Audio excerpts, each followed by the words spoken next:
Brought to you by TechnoSpark 20 series smartphones.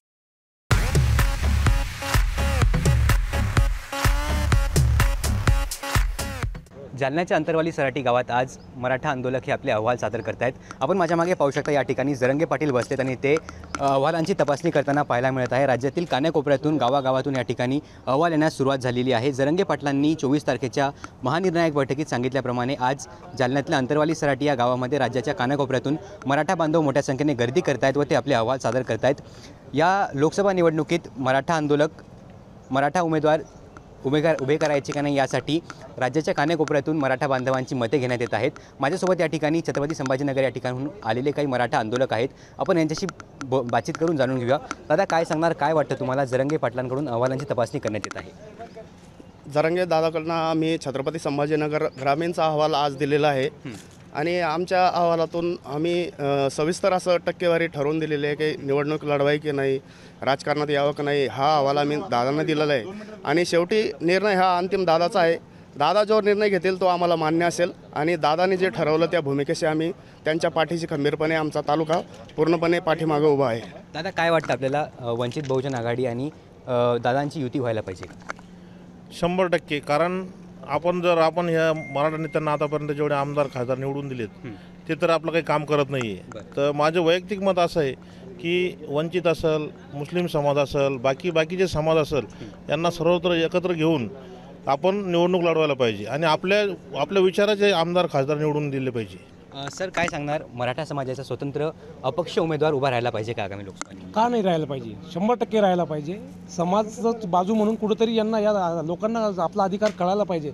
आम्ही जर उभे नाही केले तर यांना कसं कळणार? यांनी तर गृहीतच धरलेलं आहे 75 वर्षापासून। आज गरज आहे, राहायला पाहिजे। दादा जे आदेश देतील त्याप्रमाणे आम्ही, दादानी दगड जरी सांगितलं आम्हाला तर आम्ही त्याला मतदान करू।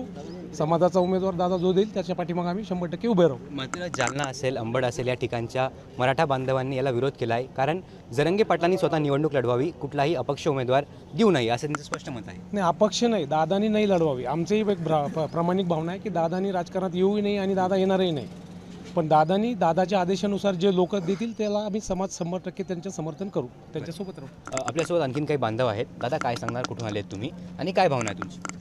आम्ही जालना लोकसभा फुलंब्री तालुक्यातून आलेलो आहे, ग्रामीणमधून, आणि तालुक्याच्या वतीनं माझी मराठा समाजाने उमेदवारी जाहीर केलेली होती। समाजाने काय वाटतं जरंगे पाटील आपला अहवाल सादर करणार आहे, काय अपेक्षित आहे आपल्याला? अहवाल सादर का जरंगे पाटील जे आता निर्णय घेतील ते तर सगळ्या समाजाला मान्यच आहे, पण कसं आहे, समाज कार्य करत असताना राजकारण बी महत्त्वाचा एक घटक झालेला आहे। दादांनी जायला पाहिजे का राजकारणात? दादांना नाही जायला पाहिजे, दादाने सगळ्याचा रिमोट हातात ठेवायला पाहिजे आणि ज्यांना काही समाजसेवा करण्याची इच्छा आहे त्यांना संधी द्यायला पाहिजे व त्यांना आशीर्वाद द्यायला पाहिजे। नक्कीच या जनतेला न्याय मिळून देऊ शकतो दादाच्या आशीर्वादाने। दादा, काय सांगणार? काय वाटतं आपल्याला? जरंगे पाटलांची आणि वंचित बहुजन आघाडीची युती व्हायला पाहिजे का आणि याचा फायदा कसा असणार आहे?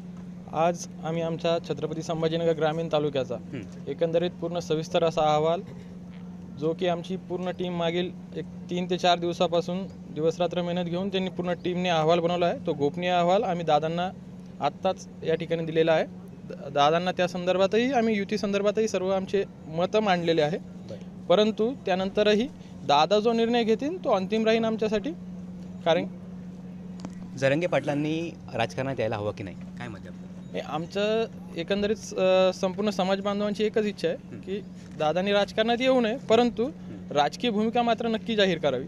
कारण की या हरामखोरांनी ज्यांनी आमच्या आरक्षणाच्या बाबतीमध्ये कुठलंही तोंड उघडलं नाही, त्यांच्यासाठी कुठेतरी या निवडणुकीच्या माध्यमातून त्यांना सज्जड दम आणि सज्जड इशारा हा मिळेल आणि हा इशारा त्यांना विधानसभेच्या अगोदर असेल। विधानसभेच्या अगोदर जर त्यांनी काम केलं नाही, आमचं आरक्षणाचं दिलं नाही, तर विधानसभेला ह्या ट्रेलरचं त्यांना पिक्चर नक्कीच बघायला मिळेल। दादा, यांचं मत आहे की जरंगे पाटलांनी लोकसभा निवडणुकीत उभं नाही राहायला पाहिजे, मात्र स्वतंत्र उमेदवार द्यायला पाहिजे, काय मत आहे? आम्ही काय केलं, छत्रपती संभाजीनगर तालुक्यात जो ग्रामीणचा सर्वे केला आमच्या या सर्व टीमने, जवळपास आम्ही तालुक्यातली 60 गावांमध्ये 8 प्रश्न दिले होते. प्रत्येकाच्या उंबऱ्यावर आम्ही गेलो, जवळपास 4 ते 5 हजार उंबऱ्याचा आम्ही सर्वे केला.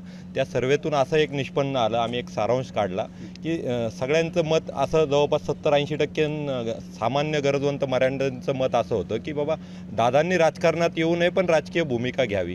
का ती भूमिका घ्यावी की या राजकारण्यांना त्यांच्या खुर्ची प्रेम आहे, खुर्ची त्यांची हल्ल्याशिवाय ते कुठेतरी निर्णय देणार नाही. मात्र जालना असेल, अंबड असेल, या ठिकाणाहून मराठा बांधव या गोष्टीला विरोध करत आहे की दादांनी राजकीय भूमिका घेऊ नये. कारण काय की यामुळे मराठ्यांमध्ये फूट पडण्याची शक्यता आहे.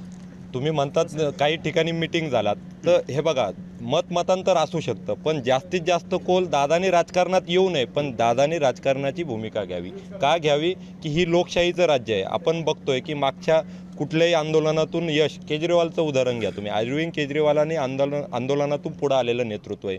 त्याच पद्धतीने दादाने रिमोट कंट्रोल हातात ठेवून समाजाला दिशा द्यावी आणि दादाने वेळोवेळी दिली. दादा जो पण आज निर्णय घेतील तो समाजाला मान्य राहील. एकंदरीत आपण जर पाहिलं तर जरंगे पाटलांनी जो निर्णय घेतला तो निर्णय हा सर्वांना मान्य असणार आहे. दादा काय मत आहे आपलं?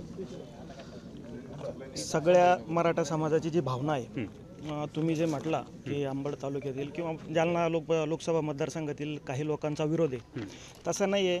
तुम्ही 4 लोकांनी जर विरोधात बोलले तर ती समाजाची भूमिका समजू नका.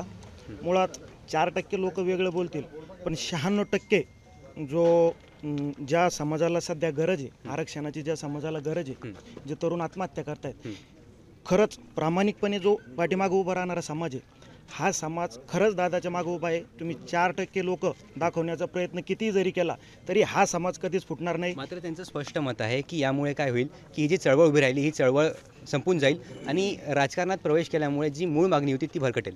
नाही, दादांनी राजकारणात प्रवेश करू नये.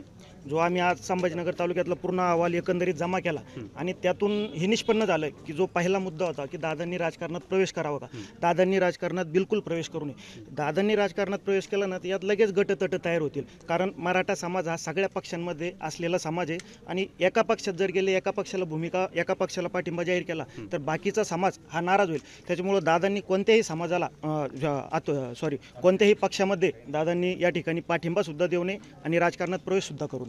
वंचित बहुजन आघाडी आणि दादांची युती झाली, याला पाठिंबा असेल का? हे आमच्यापेक्षा दादांना आता एकूण महाराष्ट्रातलं जे जन्मत आहे मराठा समाजाचं, हे सगळं जाणून घेतील आणि त्याच्यावरती दादा जो निर्णय घेतील हा सगळ्या मराठा समाजाला मान्य राहील. एकंदरीत आपण जर पाहिलं तर हे छत्रपती संभाजीनगरचे मराठा आंदोलक या ठिकाणी आलेले आहेत. जरंगे पाटील हे आज अहवालांची तपासणी करतात आणि संध्याकाळी 4 ते 5 वाजेच्या सुमारास ते आपला निर्णय जाहीर करणार आहे. शक्यता अशी पण आहे की लोकसभा उमेदवारांची घोषणा देखील आजच्या या बैठकीनंतर होऊ शकते. दरम्यान जरंगे पाटील जो निर्णय देतील तो आम्हाला सर्वांना मान्य असेल अशा प्रतिक्रिया या संभाजीनगरहून आलेल्या बांधवांनी दिल्या आहेत. गौरव साळी, मुंबई तक, जालना.